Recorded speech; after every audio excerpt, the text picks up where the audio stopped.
Et c'est donc la dernière journée de la conférence américaine de santé au travail 2021, conférence virtuelle, donc toujours en direct de mon bureau à la maison, qui est à moitié dans ma cuisine. Comme vous vous en doutez, je n'ai pas de frigo dans mon bureau.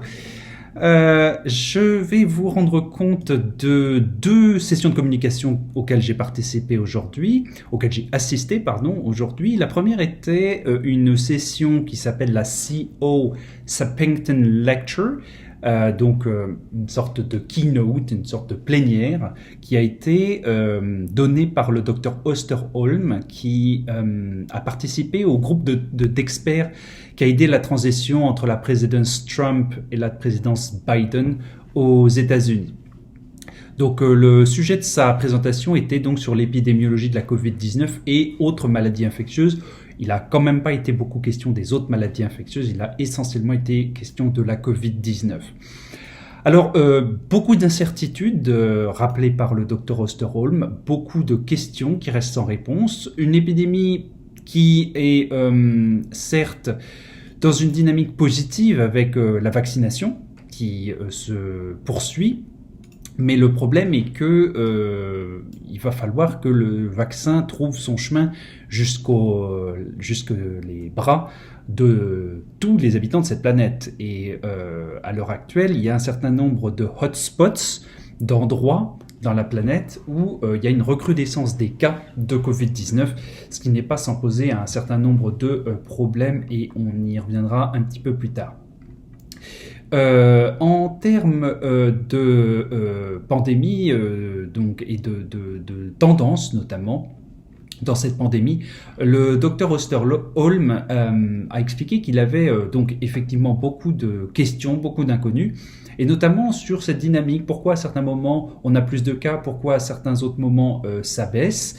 Alors certes, la question des mesures non pharmacologiques, les couvre-feux, la distanciation physique, ce genre de choses, peuvent éventuellement jouer un rôle, mais c'est pas sûr parce qu'il y a un certain nombre de situations dans lesquelles on a des périodes dans lesquelles ça diminue sans qu'il y ait forcément de changement dans l'application de ces mesures-là.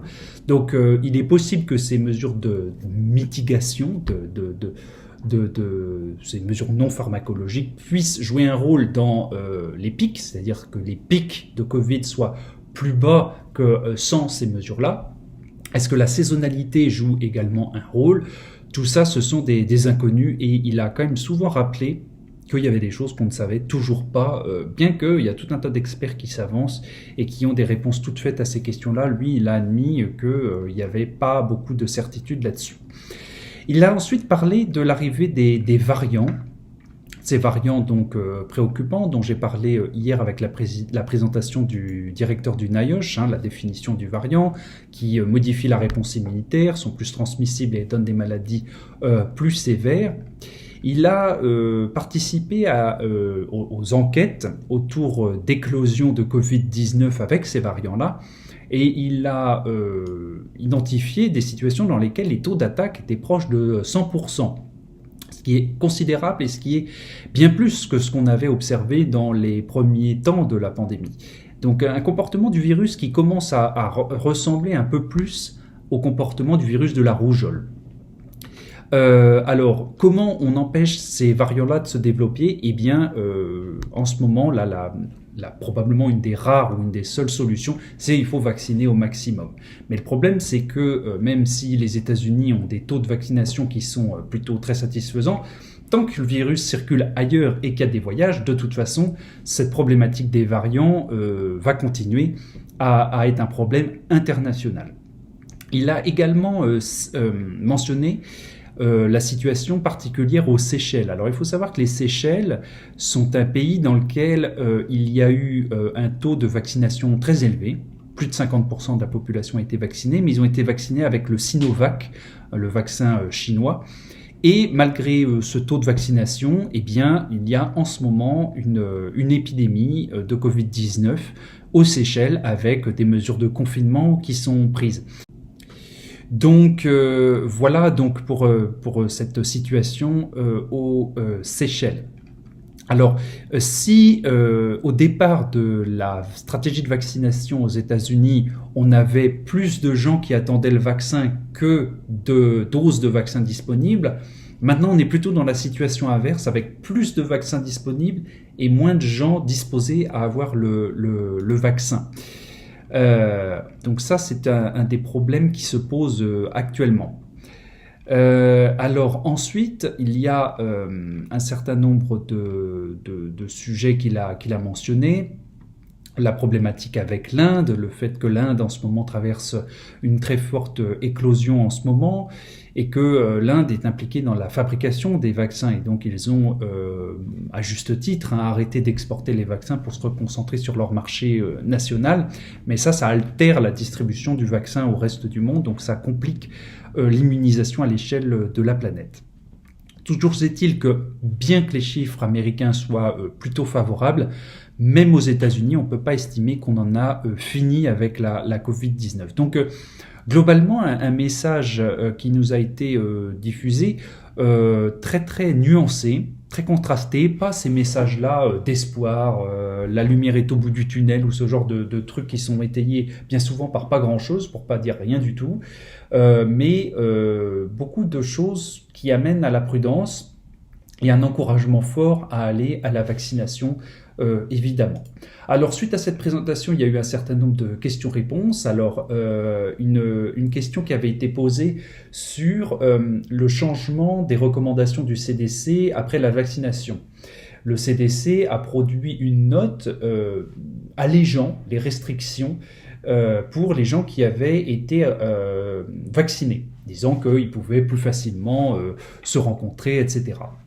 Alors l'avis du Dr Osterholm là-dessus, c'est que, de toute façon, les gens vaccinés, ils ont un risque bien faible de rattraper la maladie, et si on met des gens vaccinés les uns à côté des autres, la probabilité qu'ils attrapent la Covid ou qu'ils diffusent la Covid est relativement faible. Néanmoins, les chiffres d'efficacité qu'on a vus dans les publications au début de l'usage de la vaccination, plus de 90%, 95% d'efficacité, on est dans quelque chose de théorique. Et les données réelles iront probablement pas au-dessus de 80-85% d'efficacité, dans la mesure où les données antérieures, les 80-90%, 95%, pardon, sont des données sur une population sélectionnée, suivie, choisie, et probablement pas du tout comparable à la population générale. Donc, si on a un 80-85% d'efficacité, c'est pas si mal, mais ça veut quand même dire qu'on a un 15-20% de manque d'efficacité. Donc, il faut quand même rester vigilant. Ensuite, il explique quelque chose qui est très intéressant et très important, une analogie qui est très intéressante, c'est qu'il faut voir le vaccin comme si vous aviez une combinaison anti-feu.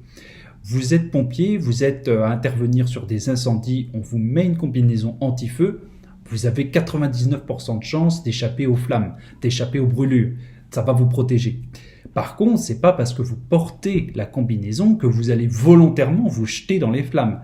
Eh bien, il faut raisonner un peu de la même manière avec le vaccin. Le vaccin, certes, protège, mais c'est peut-être plus intelligent d'éviter d'aller se jeter dans les flammes d'une contamination Covid. Alors, je passe un certain nombre de questions parce que la présentation était à la fois longue mais absolument passionnante sur l'hésitation à se faire vacciner et les autorisations d'urgence aux États-Unis. Donc, je vous rappelle, j'en ai parlé dans ma vidéo d'hier, que en ce moment aux États-Unis, les vaccins, donc Moderna, Pfizer et Janssen, je n'ai aucun lien avec aucune des compagnies pharmaceutiques mentionnées, je n'ai d'ailleurs aucun lien avec aucune compagnie pharmaceutique. Tous ces vaccins-là sont approuvés sur un modèle d'urgence, une EUA, une autorisation de mise sur le marché d'urgence, pas une autorisation finale. Il semblerait donc que l'autorisation finalisée de mise sur le marché soit imminente pour le Moderna et le Pfizer, donc les vaccins avec une technologie ARN messager. Par contre, pour les vaccins à adénovirus, donc actuellement le Janssen, de Johnson & Johnson, pour l'instant, on n'a pas d'idée quant à la date d'une mise sur le marché avec une autorisation définitive. Il a donc également mentionné la transmission aérosol donc majoritaire de la Covid-19 en rappelant que les preuves d'une transmission par fomite ou par les surfaces contaminées étaient quand même assez faibles. Une question sur le fait de savoir si ça va devenir une maladie endémique, là la réponse est assez tranchée, ça va arriver, il n'y a pas de sujet, la Covid est là pour rester, ça va pas disparaître, on n'éradiquera pas cette maladie. Alors il a argumenté bien sûr, il a expliqué que c'était notamment lié au fait qu'il y avait des réservoirs. La Covid-19 est une maladie qui touche les animaux. On sait qu'on a des cas avec des chats, des chiens, les visons notamment. Il y a des élevages de visons qui ont été atteints. On a des cas qui ont récemment été décrits chez les tigres. Et donc, dès qu'on a le virus qui passe de l'homme à un animal, on peut avoir aussi, on peut imaginer le phénomène inverse du retour de l'homme vers l'animal. Donc, à chaque fois qu'on a ces sauts-là, le virus peut revenir sous une forme modifiée, altérée. Et donc, il peut continuer à se propager de cette manière-là.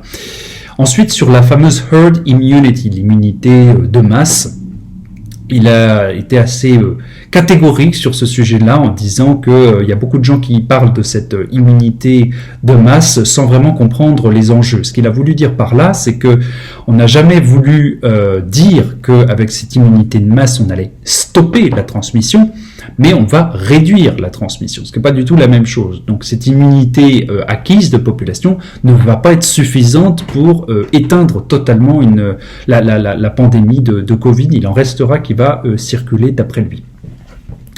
Il y a la problématique des variants, bien sûr, avec une transmission qui est accrue, un taux d'attaque qui, on l'a dit, se rapproche de ce qu'on peut avoir avec la rougeole. Donc globalement, le virus est là et probablement qu'il est là pour rester d'une manière ou d'une autre. Ensuite, sur les stratégies de protection, pourquoi ça marche pas si bien que ça ? Eh bien, il y a une problématique notamment avec les masques. La transmission est une transmission donc aérosol prédominante, il l'a rappelé. On a parlé du port des masques, très bien. On sait, d'après des données du CDC qu'il a mentionné, que les masques N95, donc FFP2, peuvent être très efficaces. Moins efficaces sont les masques chirurgicaux et les masques tissus, parce qu'il peuvent y avoir des fuites. Il a cité une étude dans laquelle une bonne proportion, environ un quart des gens qui se disaient en faveur des masques, néanmoins les portent sous le nez. Donc même des gens convaincus de l'intérêt des masques les portent pas bien. Et ensuite, il y a la problématique qui est pas tellement discutée, c'est le temps sur lequel on porte les masques et la concentration de l'air dans les masques. Imaginons qu'on est dans une salle fermée, pas ventilée pendant 8 heures. Si vous avez tous les participants ont des masques sur le nez, pas bien mis, avec des fuites, si vous avez des gens qui sont positifs à la Covid, évidemment qu'au bout d'un moment, on va avoir une concentration de virus dans l'air ambiant qui va favoriser la transmission. Donc ça, cette question-là de la ventilation, de toute façon, doit être posée. Ensuite, une question sur les critères pour pouvoir permettre un retour au travail. Eh bien, difficile de donner des critères finaux, mais deux choses à prendre en compte. La première chose, c'est les aspects psychologiques. On a souvent fait dire aux travailleurs qu'ils étaient très très très désireux de revenir en présentiel dès que possible, très vite, le plus vite possible. Ce qu'il a mentionné, c'est qu'il y a aussi le phénomène inverse, c'est-à-dire des gens, oui, qui voudraient bien revenir en présentiel, mais qui sont hésitants, qui ont toujours des préoccupations en termes de santé-sécurité au travail, qui sont pas rassurés à prendre les transports en commun, qui sont pas rassurés à être dans des endroits avec plein de gens, qui savent qu'ils vont être dans des open space ouverts avec des gens qui vont peut-être pas se conformer aux recommandations de santé publique. Et donc, il y a tout un tas de gens qui, bien qu'ils soient vaccinés pour certains d'entre eux, veulent toujours pas revenir en personne. Et puis, il y a le fait que, la deuxième chose, c'est qu'il y a des facteurs sur les lieux de travail qui peuvent favoriser la transmission, et aussi tout ce qui entoure le travail, c'est-à-dire le fait le transport pour aller au travail. Il a fini par rappeler quelque chose qu'il a dit à plusieurs reprises, mais qu'il est toujours important de dire, c'est que le plus les gens sont vaccinés, le mieux ce sera pour l'évolution de cette pandémie. Voilà donc un résumé de cette communication qui était vraiment très intéressante. De manière plus succincte, j'ai assisté à une autre session, la santé au travail et santé environnementale dans le monde en développement, avec des présentations sur la situation dans les pays en développement. Alors, pays en développement, c'est une dénomination qui est plutôt économique qu'autre chose. Les Nations Unies sont une organisation qui n'utilise pas trop ce terme de pays en développement et de pays développés. On est plus sur des standards économiques. Une problématique avec ça, c'est que c'est quelque chose d'assez évident, mais les pays les plus riches ont tendance à externaliser leurs processus industriels les plus dangereux vers des pays avec des bas salaires, profitant par là d'une législation un peu moins regardante sur la santé-sécurité au travail. Et puis, toutes les problématiques liées au manque de sensibilisation, de formation. On a eu là un aperçu assez général des problématiques de la santé au travail, globalement dans les pays les moins favorisés. A été ensuite présentée une association qui s'appelle Workplace Health Without Borders, donc santé au travail ou santé sur les lieux de travail sans frontières, qui est une association qui s'est montée il y a 10 ans, en 2011, qui permet de donner de la formation en hygiène industrielle avec des branches qui sont situées au Canada, au Royaume-Uni, aux États-Unis, en Australie et avec prochainement des branches dans des pays d'Afrique. Il y a eu différents projets qui ont été mis en place, notamment des mesures de silice en lien avec des polisseurs d'agate, des travaux dans les salons d'onglerie ou concernant les travailleurs du retraitement des déchets. Enfin, l'association met en place un système de mentoring, de supervision, de support, pour aider les professionnels dans les pays dans lesquels il y a peut-être un réseau moins étoffé en santé-sécurité au travail, pour qu'ils puissent avoir de l'écoute, du soutien.